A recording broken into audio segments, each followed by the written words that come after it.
Hey, yo, everyone, Andrew here, bringing you another video review. And as you can tell, I am pretty sick. I'm very stuffed up, cough, all that fun stuff. I don't know where it came from. I think I got it from my wife, who got it from the kids she works with, and all that fun stuff. But I am just absolutely a mess. But with that said, I'm actually able to post a video this week. Now, of course, as you guys know, I haven't been posting videos as consistently. One of the major reasons why now is because I might be moving. So I have to get everything in order and kind of figure that stuff out and get all my priorities set. But yeah, there's a lot that's happened since the last video, particularly Comic Con and stuff that happened at Comic Con. So I'll talk a little bit about the big stuff. And I also have an idea that my friend and I were tossing around that want to see what you guys think about it. But we'll get to that later. We're going to start where we always start with a little bit of Batman in our life with Detective Comics issue number 3 or annual number 3. Uh, very small week this week. Although the Huntress Power Girl 2 pack did come out, and that did bump up my price. Everything else is a very small week. I don't even think I have 10 here. Detective Comics annual issue number 3. Basically, in this issue, is a prelude to the current story arc that's going on. It's a prequel, prelude, whatever, premature, whatever you want to call it. Uh, it basically sets up the foundations of the story that we're already in. Batman has to figure out about Icarus. He has to save this little kid while wearing a badass suit of armor, and we get to see Neda and her boyfriend and exactly what happens to him and all that fun stuff. On a whole, I'm going to give this a 3 out of 5. It's enjoyable. I thought the art was fun, and I thought the stuff to deal with the little kid that Batman's trying to save because his father's a dickhead is pretty fun too. The problem is that this is more of a setup issue, 3 issues after the fact. So yeah, moving on, Harley Quinn issue number 8. So in this, we get a bit of Harley Quinn in her roller derby and getting a little too hardcore with that. At the same time, she's trying to pawn off some cash or gold for cash and launching shit in the air. Sounds silly? Well, it is because it's Harley Quinn. But this gets a 4 out of 5. Really fun stuff. I really enjoy Harley as a book, and I think DC's going the right angle with this, especially with Amanda Conner and Jimmy Palmiotti at the helm. Art is beautiful. Pick it up. Harley Quinn. Batman Eternal issue number 17. So this issue basically focuses on Deacon Blackfire, who shows up. And for those of you who don't know Deacon Blackfire, he is the main antagonist from the Batman story, The Cult, which is basically a story about Batman being beat up, abducted by this cult, led by Deacon Blackfire, tortured and brainwashed into doing stuff Batman normally wouldn't do. It was set during the time Jason Todd was Robin. In this, Batwing and the Spectre, Jim Corrigan, find out that Deacon Blackfire is trying to resurrect himself. And we get some flashbacks to exactly what happened between him and Batman, which does change a few things. For example, Batman never fully got under the thrall of Deacon Blackfire as he did in The Cult, nor did Batman kill anyone. Although the ending with Deacon Blackfire is a little different, and I'm going to go into that too in a moment. I'm going to give you a spoiler warning. We get to see more of Red Robin and Harper Row in Japan, and that's about it. Oh, and Alfred kind of talking to his daughter and basically hinting that he's going to tell her that Batman is Batman. I'm pretty sure she's probably going to be the girl that is in the back computer that we got from Batman issue, what, 27 or 24, whatever that future issue was. Excuse me, stuffed up. On a whole, this issue gets a 4.5 out of 5. And spoiler, this is what I was going to get into. In the issue, we find Batman is in the past, basically chained up. I guess it was set 3 years ago, chained up by Deacon Blackfire. Deacon Blackfire is trying to take control of him. Batman's not allowing it. Batman breaks free and knocks Deacon Blackfire into his people. And his people kill Deacon Blackfire, and Batman kind of allows it to happen. this kind of walks that gray line of, is Batman a murderer? Is Batman, I mean, does Batman allow people to die? Is it Batman's rule only that he doesn't kill, and it's okay if like someone that's really really evil that doesn't kill? Kind of weird line to cross. The way I see it is this: is that Deacon Blackfire was a horrible individual, and that there's not much Batman would have been able to do to save him because he was kicked into a mob of psychopaths, and even if Batman went in the condition he would have gone in, he would have died. So I think it was well handled, and it's a good way of retconning Batman killing someone, which happened in the cult.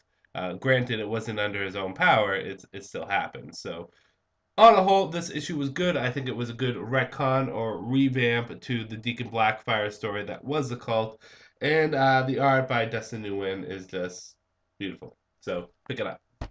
The Wake issue number 10, is it? Yes, 10 of 10. So this is the finale to the Wake story. I'm not going to go into too much of it because I don't want to reveal too much of the ending. But it does kind of trail off and go into uncharted territory. Not the ending I was expecting. I'm going to leave you with saying that this is a 3 out of 5. The series had an incredibly strong start, but I feel as though towards issue 7 it started to pan out and not be as strong. But still, pick it up. Sinestro issue number 4. So in this, Sinestro is still trying to save his people, and in particular from a cult that are immune to emotional attacks, hence immune to lantern attacks. They can choose a lantern attack and be immune to it. Sinestro, of course, being the devious and badass mind that he is, figures out how to defeat them. However, what happens when Hal Jordan steps in? Good, bad, whether or not you should get it. Good, I felt as though the story is again progressing very nicely. Everyone has a good voice in this and written very well. In addition to that, the art is fun and the story is well paced. I think the overarching story is being told at a decent pace here, and I love Sinestro as a character. I think this is a very gray character. He's not black, he's not white, he's very gray. And what I mean by that is Sinestro believes in the greater outcome, the greater cause. What he does to get there is very questionable and very bad sometimes, but he still believes in the greater good. So, yeah, 5 out of 5. Pick it up. Sinestro is fun. Red Lantern's annual issue number 1. Shit gets real. Shit gets real. Basically, Atrocitus attacks Earth and throws rings on Earth and turns everyone into Red Lanterns. The champions of Earth try to defend it, although we only see really Batman. We can just assume that everyone else is fighting the Red Lanterns. But the champions of Earth are taking them on, and Guy Gardner needs to find a way to stop Atrocitus. There's a lot of twists, a lot of turns, a lot of ups, and a lot of downs. This is going to get a 5 out of 5 from me. This was great action, very intense. Shit was getting real, and it was getting real very nicely. Um, a lot of people online didn't like this issue as much, but I like what's been going on with Red Lanterns, and I thought everything fell into place very well here. I'm interested to see where the story is going to go from this point onward, especially with the cliffhanger that we were given. Man of Bronze, Doc Savage, issue number 8, the final issue in this series. I guess it was only going to be a mini-series. Basically, Doc Savage has to save the day, and we see him do it. Yeah, that's about it. On the whole, this was a 4 out of 5. I felt as though it summed up the series pretty well. It put a nice little period or exclamation point at the end, and everything tied up in a nice package. I would really like to see a lot of Doc Savage's adventures back in the day, back what is it, 1920s, 1940s, when he was really the 1940s more than anything. He was young in World War One, so let's just say the 1940s. It would really be nice to see Doc Savage's stories during that time rather than present day. But on a whole, I enjoyed this issue and the series as a whole. Pick it up. Future's End issue number 13. So what I didn't get a chance to say is last issue was pretty damn good with a good kind of spoiler at the end. This issue really didn't do too much. Um, Basically, Deathstroke is hunting Earth 2 people. Tim Drake is impressing his girlfriend, and Grifter is out being grifty. Um, I think there's not enough big momentous things happening every so with this story. I felt as though everything's going at a stale place. And I know it's a weekly series similar to Batman Eternal, so it does have a different pacing. This feels way too slow for what it is. I feel as though we are no closer to getting answers now on this issue than we were on issue 7. So, 2 out of 5. There you go. Coming up to the last two, Aquaman annual issue number 2. Basically, it's Aquaman and Wonder Woman taking on all the accursed demons that were released by that portal that Hercules was stuck in. Um, the action in this is fun, and I felt as though the premise of the story was good. There's a few things that I didn't like. Aquaman and Wonder Woman fighting was just it's been done as silly. It's not necessary. And I would have liked to see Hercules in this. Oh, by the way, I saw Hercules the movie. Good movie. A little different than I thought it was going to be. Wish it was a little bit more Greek mythology based, but good movie. And I didn't really care for the backup story with Mirror. Nothing against Mirror. I love Mirror, but it just didn't hold my attention. Uh, 3.5 out of 5. Still recommend getting it if you want a conclusion to that story arc. If you just want to focus on the main stuff going on right now, you don't really need it. But it was good nonetheless. And Justice League 32. I don't know why Lex is on this cover because it was basically the Doom Patrol in this issue. 2/3 of the issue was the Doom Patrol going around and being Doom Patrol-y. We get to see where Elemental Woman went, and we also get to see more of the what's her name? The new Power Ring. I completely forget. Jessica something. She's still growing on me either way. But yeah, the issue was pretty good. I would have liked to see more Justice League in it, and randomly Superman's in there. I don't think he's part of the Justice League right now, but maybe he's just a reserve member at this point. Either case, fun issue. Cool to see the Doom Patrol in it. What I like about this is the series. The main characters are Batman, Lex, Vic Stone, which is Cyborg, and Billy Batson, which is Shazam. And I think it's great that those characters are the focus because those are definitely the most interesting characters, at least right now in Justice League. So 4.5 out of 5. As for my picks of the week, go to where are you? Number 3 goes to Justice League. I basically told you already what I liked about it. This comic is always fun and it's always a good team up comic. Continue doing what you're doing, Jeff Johns. I'm liking it. And number 2 goes to Red Lanterns, annual issue number 1. Um, Although I think I gave this a higher ranking than what I gave the number 1 to. This was a fun story, action packed, good art overall. I mean, it's Red Lanterns. I'm not expecting the most dynamic stories, but I'm impressed by everything that Charles Soule is doing. So pick it up. And lastly, my number 1 goes to Batman Eternal issue number 17. I think they just handled the retcon with Deacon Blackfire very well. Deacon Blackfire is an interesting character. Spectre and Batwing working together is fun, and I liked seeing Tim Drake and Bluebird, but really Hopper Row working together. So it was kind of cool to see all that going on. Oh, so stuffed up. Um, so yeah, moving on. Um, Comic Con happened. Some big stuff came out of it. Probably the biggest is we got two things from the Batman v Superman movie. Number one is we get to finally see Gal Gadot. Gadot? I say her name really badly. Gal Gadot. We get to finally see her in her Wonder Woman costume, which looks great. I think it hit the right chord. I think everything looks good, with the exception of the tiara, which I don't like the V shape on it. But everything else, I thought they pulled it off very nicely. I don't see how anyone could complain about this other than the fact that it's not as colorful as Wonder Woman is. But at the same time, I don't know, maybe we're seeing a filter on the picture. Maybe it's a little bit more colorful in the movie. Who knows? But the armor looks awesome. We also get to see a small little snippet, a teaser clip which has been leaked on the internet, which looks fantastic. It shows Batman cranking on the bat signal and Superman floating in the air with his red eyes, and you see Batman with his white eyes wearing the armor. Looks pretty good, and it's actually making me want to reread Dark Knight Returns because for me, Dark Knight Returns is a good story. It's a great Batman story, which has grown on me more and more as time has gone on. I've enjoyed it more over the years. So the first time I read it, I was lukewarm. I'm like, yeah, this is good. I don't see what all the hype is about, but I started to like it more and more. The thing that kills Dark Knight is Dark Knight Strikes Again and Batman, Robin, All Star, The Boy Wonder, which are horrible stories. Dark Knight's probably the only good one in those three. Kind of want to reread it. I enjoyed the movies. Maybe I'll make the missus watch it. We'll see.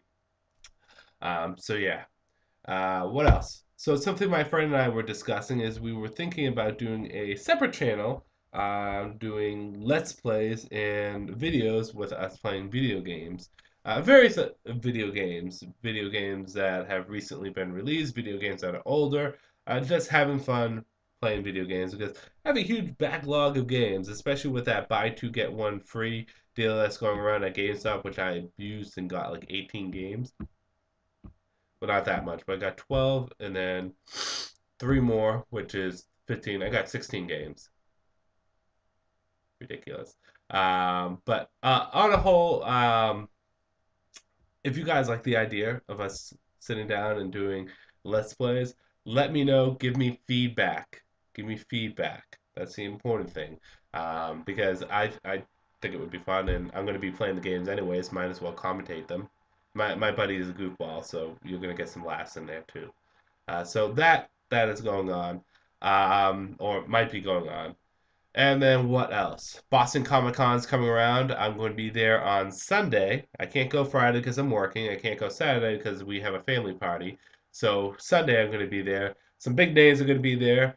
In particular, who I'm looking forward to seeing is number one on the list is probably Greg Capullo because I've yet to meet him and I want him to sign my Batman comics. Gail Simone because it's Gail Simone. I have yet to meet her and I want her to sign my Batgirl comics. I want to see Scott Snyder again because he's a man and everyone should know it. Nicest guy I've ever met to a con. Him and Frank Quitely were the nicest people I ever met at cons. But there's also going to be some other people. Jimmy Palmiotti and Amanda Carter are going to be there, so I'm pretty pumped about that. Some of the Arrow cast are going to be there. James Marsters, maybe I'll get a chance to see him. Who knows? I'm focusing on the comic side more than anything. But a lot of people are going to be there, so I'm going to be there on Sunday, and yeah, anything else going in my world? Just working a lot, getting things set up. Today I'm going to actually go over and try to get things set for the moving process. Been watching a lot of Power Rangers lately. Right now I'm on Power Rangers in Space, which is an awesome series. And yeah, that's it. That's about it. Oh God, I hate being stuffy. It sucks. So let's just go into questions and answers. Hopefully, like I said, I'll be able to find some common ground and be able to give you guys consistent videos. Next week, probably not. I'm probably not going to post up a video next week because I'm going to be at Comic Con. What's more important? Comic Con. But hey, anyways, I appreciate you guys being patient with me and supportive, and it's really important, and it makes me want to do videos because you guys are awesome. Plain, flat, and simple. So, first question of the day is Soul Drum 86. Hey Andrew, if you could pick two villains and put them together, two villains together against two heroes, who would they be? Like in a fight? A fight. I would like to see. You got me on the spot now. Does it have to be from comic books? Because if it's not from comic books, I would do something different. If we're talking just comic books, the Batman has to be in there, obviously, and then let's mix it up. Let's do some crossover stuff. Let's say Batman and Captain America versus Bane and hmm, and Red Skull. Have them two fight because it would be actually pretty fun to see Bane go up against Captain America. So I would do that. If it was non comic books, I would like to see. Jason Lee Scott, the Red Ranger, Jason Lee Scott, the Gold Ranger, versus Lord Zed and Thrax. That would be pretty cool. Akuna Makota Z. Uh, Hey Andrew, I was just wondering if Captain America is a good read. I heard they're revealing a new Captain America rather soon, which at the time of this comment, they've already revealed it. And was interested in this. I was just wondering if the series has been good or just meh. Thank you. The series has been more good than meh. If I had to say, the series as a whole has been a solid 4 out of 5. There has been a few issues that have been kind of meh, but they're few and far in between. I think with Falcon becoming the new Captain America, it's a good jumping on point for you, and then it gives you time to also read the previous stuff that has been going on with this current series. I've been enjoying it, and it's been my favorite Marvel series, so I would recommend picking it up. Nick Lenz, hey Andrew, 5 questions for you. First, are you going to go or have you seen Guardians of the Galaxy film? I have not gone. There's a possibility I might see it, but I might just wait till it comes out on demand. What change? Second, what change was made to the costume of Ratcher that when he made his 52 debut? Um, Ratcher, who's Ratcher? Is that the Red Lantern? Uh, please describe a little bit more. I'm again sick, so I'm not thinking too well. Third, which Batman villain has not made his or her New 52 debut? The Reaper? Has the Reaper made his debut? Scarface, I don't think made his debut, but we have a new ventriloquist, which sucks. Who hasn't made their debut? I don't think. Hush. Hush has not made their debut, although I think Hush is going to be the ultimate villain in Batman Eternal. So we'll see what happens. I can't wait till Hush comes back. I like Hush. Fourth, what if the Prime Earth Helena Bertinelli made met Helena Wayne Huntress from Earth 2? They would probably be shocked and be like, yo, what up? And have a team up. First, they would fight because that's usually what happens. Then they would resolve their differences and team up. That's the standard status quo for comic books. Fifth, what if Stephen Trevor and Amanda Waller were the first people besides Lex Luthor and Batman to find out Dick Grayson is alive? Well, to be fair, a lot of people know Dick Grayson is alive. Batman knows he's alive. Lex Luthor knows he's alive. Cyborg knows he's alive. Catwoman knows he's alive. I'm pretty sure the majority of the Justice League and Justice League of America, because they were all released with Dick Grayson being there. So I would not be surprised if Stephen Trevor found out and Amanda Waller found out. I'm pretty sure Stephen Trevor and Amanda Waller both know they're not idiots. They're pretty smart, so they probably have tabs on everything. KS Controlled 90. What Grayson that Grayson cover reminds me of Leon S. Kennedy from Resident Evil. Yes, it does, doesn't it? The Grayson cover from the first issue. Joshua Hayes, Andrew Cutter 2. You are one of the most inspiring. You are one of the most inspiring. You are one of the most inspired me to do comic reviews. So thank you. Always love your videos. Thank you very much. I appreciate that. That's kind words. That's great. Beautiful. Thank you very much. You are likable and loyal to your fans and support you because it's clear that you care about both of them and their subject matters. As a fellow Batman nut, I am eager to hear your point of view. Well, thank you. And I don't like to call people fans because we're not fans. We're comic book brothers and sisters. That's the important thing. No person is more more important than the other. So we are comic book brothers and sisters. I'm going to ask you a question this week.